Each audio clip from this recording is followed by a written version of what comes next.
Hello दोस्तों, welcome back to my channel. तो देखिए, अभी जो है एमपी बोर्ड का गणित का पेपर होने वाला है 2025 का। तो जितने भी आईएमपी क्वेश्चन हैं आपकी एनसीईआरटी के एमपी बोर्ड के, वो मैं इधर पर बताने वाला हूं और गारंटी से जो है आपका पेपर बढ़िया जाएगा। वैसे ही सब पेपर अच्छे जा रहे हैं, तो इस बार मैंने सोचा बच्चों को गणित में दिक्कत होती तो एक वीडियो गणित के लिए बना देते हैं, है ना। तो इधर पर मैं आपको ऑब्जेक्टिव भी दूंगा, साथ ही साथ मेन क्वेश्चन आंसर। मात्र 50 क्वेश्चन अपन ने लिए हैं पूरी बुक के, और डेफिनेटली आपके पेपर में आने वाले हैं। आप अगर इनकी तैयारी कर लेते हैं तो किसी भी तरीके का अन्य कुछ भी चीज़ आपको पढ़ने की ज़रूरत नहीं है। तो देखिए, सबसे पहले जो है आपको साइड में स्क्रीनशॉट में लगा दूंगा, है ना, क्योंकि मैंने बनाया है पीडीएफ, तो मैं उसी से बता रहा हूँ। तो इधर पर मैं आपको एक एक पार्ट से बता दे रहा हूँ। पहले क्वेश्चन आंसर बता दे रहा हूँ, उसके बाद जो ऑब्जेक्टिव रहेंगे उनके पास मैं स्क्रीनशॉट लगा दूंगा, तो आप पढ़ लेना, है ना। चलिए, तो सबसे पहला क्वेश्चन है आपका, ये आपकी स्क्रीन पर है। एलसीएम और एचसीएफ निकालो और जांच करो कि दो संख्याओं का गुणनफल बराबर एचसीएफ गुणित एलसीएम। संख्या है आपकी 26 और 91, एक पार्ट का क्वेश्चन है ये। दूसरा है आपका एचसीएफ 306 और 657 बराबर 9 आपको दिया है। एलसीएम आपको क्या करना है, ज्ञात करना है, ये भी एक पार्ट का क्वेश्चन है।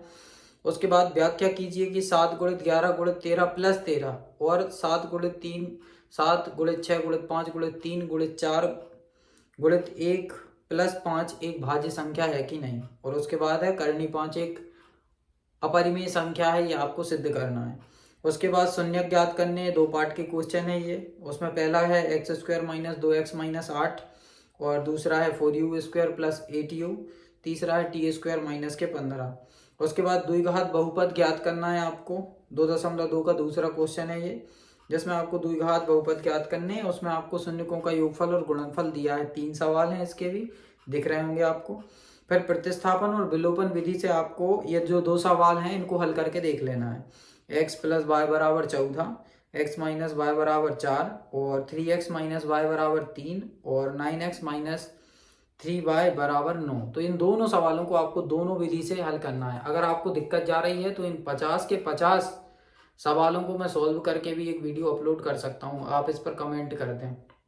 फिर आगे है आपका, दो संख्याओं का अंतर 26 है और एक संख्या दूसरी संख्या की 3 गुनी है, तो उन्हें क्या करना है, ज्ञात करना। बहुत ही सरल है। दो संपूरक, अगला क्वेश्चन है, दो संपूरक कोणों में बड़ा कोण छोटे कोण से 18 डिग्री अधिक है, उन्हें ज्ञात कीजिए। ये भी अच्छा क्वेश्चन है। फिर आपका 11वां क्वेश्चन है, 5 वर्ष बाद जैकब की आयु उसकी पुत्र की आयु से 3 गुनी हो जाएगी। 5 वर्ष पूर्व जैकब की आयु उसके पुत्र की आयु की 7 गुनी थी, उनकी वर्तमान आयु ज्ञात कीजिए। ये मोस्ट आईएमपी क्वेश्चन। उसके बाद द्विघात समीकरण, है ना, के रूप में लिखना है आपको इन चीजों को। जैसे दो क्रमागत धनात्मक पूर्णांकों का गुणनफल 306 है, हमें पूर्णांक ज्ञात करने हैं। उसके बाद ये दूसरी कंडीशन है, रोहन की माँ उससे 26 साल बड़ी है, उनकी आयु वर्षों में का गुणनफल अब से 3 वर्ष पश्चात 360 हो जाएगी। हमें रोहन की आयु क्या करनी है, ज्ञात करनी है। आगे है मूल ज्ञात कीजिए। पहला क्वेश्चन 4 पार्ट के हैं ये। 3x square minus 3x minus 10 बराबर 0, गुणनखंड विधि से आराम से निकल जाएंगे। उसके बाद है 14 क्वेश्चन, ऐसी दो संख्याएं ज्ञात कीजिए जिनका योग 27 हो और गुणनफल 182 हो। अगला है दो क्रमागत धनात्मक पूर्णांक ज्ञात कीजिए जिनके वर्गों का योग कितना है, 365 है। फिर मूलों की प्रकृति और अस्तित्व निकालना है आपको, तो उसके लिए भी आपको क्वेश्चन दिया है। तो वो डी वाले से निकल जाता है, जैसे तुम लोग जानते ही होगे कि डी अगर विभक्ति कर जो डी होता है ना, अगर वो 0 हो जाए तो दो बराबर मूल, प्लस का आ जाए तो दो अलग अलग मूल, वास्तविक भिन्न मूल, और अगर ऋणात्मक हो तो कोई मूल नहीं। उसके बाद के का मान ज्ञात करने का क्वेश्चन आएगा, है ना। के का मान ज्ञात करना है जब दो बराबर मूल हो, तो आप जानते ही हैं दो बराबर मूल कब होते हैं, जब डी बराबर 0 होता है। फिर अगले 5 पार्ट में है एपी 3, 8, 13, 18 का कौन सा पद 78 है। बहुत ही सरल क्वेश्चन। उस एपी का 31वां पद ज्ञात कीजिए जिसका 11वां पद 38 और 16वां पद 73 है। उसके बाद एक और 20वां क्वेश्चन है, 636 योग प्राप्त करने के लिए एपी 4, 17, 25 के कितने पद लेने चाहिए। अगला है 8 के प्रथम 15 गुणजों का योग। फिर उससे अगला है किसी एपी का प्रथम पद 5, अंतिम पद 45 और योग 400 है, तो पदों की संख्या और सार्वंतर निकालो। 6 पार्ट से बस मैंने एक क्वेश्चन दिया है और ये आपके पेपर में 100% आ रहा है। आकृति 6.20 में DE समांतर OQ और DF समांतर OR है, तो दर्शाइए कि EF समांतर QR है। फिर बिंदुओं के बीच की दूरी 7 पार्ट का क्वेश्चन है, 2 3 और 4 1, बहुत बढ़िया, वही दूरी सूत्र लगा के सॉल्व हो जाएगा।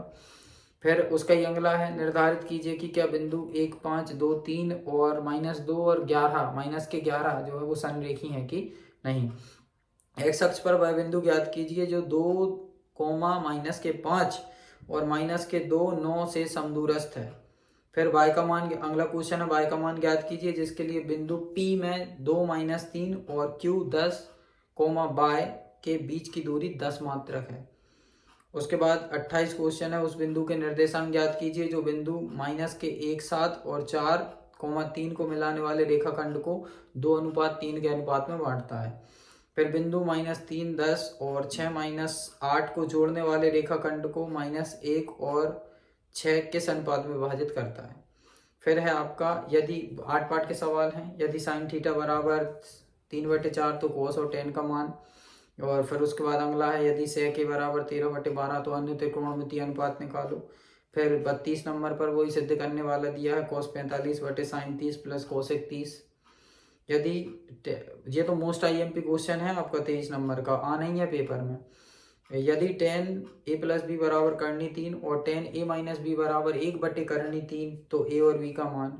उसके बाद ये 34 नंबर की सर्व समीकरण 4 नंबर में आपकी छप रही है इस साल पेपर में, देख लेना आप, सॉल्यूशन भी दे दिया है इसका। तो उसके बाद 35 नंबर की सर्व समीकरण भी आई रही है। फिर आप मिला लो, 37 नंबर का ये क्वेश्चन हो गया, भूमि के एक 5 बिंदु से जो मीनार के बिंदु से 30 मीटर की दूरी पर है, मीनार के शिखर का उन्नयन कोण 30 है ना, तो मीनार की ऊंचाई ज्ञात कीजिए। फिर उसके नीचे 7 मीटर ऊंचे भवन वाला है। फिर आपका 10 पार्ट वृत्त से आ जाएंगे, सिद्ध कीजिए कि किसी वृत्त के व्यास के सिरों पर खींची गई रेखा समांतर होती है। उसी का एक और, ये मोस्ट IMP 40 वाला, 40 नंबर का आ ही रहा है। दो समकेंद्री वृत्तों की त्रिज्याएं 5 सेंटीमीटर और 3 सेंटीमीटर हैं, तो वृत्त की उस जीवा की लंबाई ज्ञात कीजिए जो वृत्त को स्पर्श करती है। फिर है आपका 41, किसी बाह्य बिंदु से वृत्त पर खींची गई रेखाएं समान होती हैं, ये आ रहा है ये भी पेपर में। फिर इसको मैंने सिद्ध भी करके बताया है आपको। फिर 42 नंबर का क्वेश्चन आप देख लो, है ना, 6 सेंटीमीटर त्रिज्या वाले एक वृत्त के किसी त्रिज्यखंड वाले त्रिज्यखंड का क्षेत्रफल ज्ञात करना है जिसका कोण 60 है। अब तुम मिला लो, ये सब क्वेश्चन देखते जाओ और क्या, है ना। तो IMP क्वेश्चन है, पूरे क्वेश्चनों को बुक लो NCERT वाली, MP बोर्ड में जो चलती है, और टिक मार दो। देखिए जो बच्चे कमजोर हैं वो तो इनको पढ़ लो, जो होशियार हैं कहो तो पूरा का पूरा फंस जाए, और जो कमजोर हैं उनको तो इतना आएगा कि तुम आराम से 75 के पेपर में से 60 नंबर तो तुम्हारे हाथ में है, इससे एक बहाना नहीं जाना। और मैं ऑब्जेक्टिव और बता दे रहा हूँ, इसके जितने भी बन रहे हैं पूरे चैप्टरों के जो ऑब्जेक्टिव हैं वो भी मैं साइड में स्क्रीनशॉट लगा दे रहा हूँ। हाँ, और अगर इनका सॉल्यूशन चाहिए तो मैं बिल्कुल सरल भाषा में, तो कमेंट कर दो, चैनल को सब्सक्राइब कर दो। पूरे के पूरे 50 क्वेश्चनों का सॉल्यूशन 1 शॉट मैं देने वाला हूं तुम्हें, और जो भी तुम्हें दिक्कत हो वो तुम कमेंट में बता सकते हो मुझे। बाकी कोई दिक्कत नहीं है, पेपर आपका अच्छा जाएगा। ये जो क्वेश्चन मैं आपको बता रहा हूँ 100% आपके पेपर में आएंगे, आप बिल्कुल निश्चिंत हो जाएं कि यार देखिए बिल्कुल अनुभव के आधार पर, 3 वर्षों का अनुभव है उसके आधार पर बताया है, और डेफिनेटली आपके पेपर में पूरे क्वेश्चन आपको छपे मिलेंगे। कहो तो पूरा 100 नंबर का ही इन्हीं क्वेश्चन में से आ जाए, ठीक है ना। बाकी सब मेहनत करिए, क्योंकि आपकी जब तक मेहनत आप नहीं करेंगे तब तक कुछ नहीं होता। और इन क्वेश्चनों का अच्छे से आप अभ्यास करें, और जो भी दिक्कत हो वो आप हमें कमेंट में बताएं, है ना। तो हम जो है आपकी परेशानी जो है मिटाने का प्रयास करेंगे। धन्यवाद, मिलते हैं अगली वीडियो में, तब तक के लिए बाय। अच्छे से आप पेपर करें, ठीक है, धन्यवाद।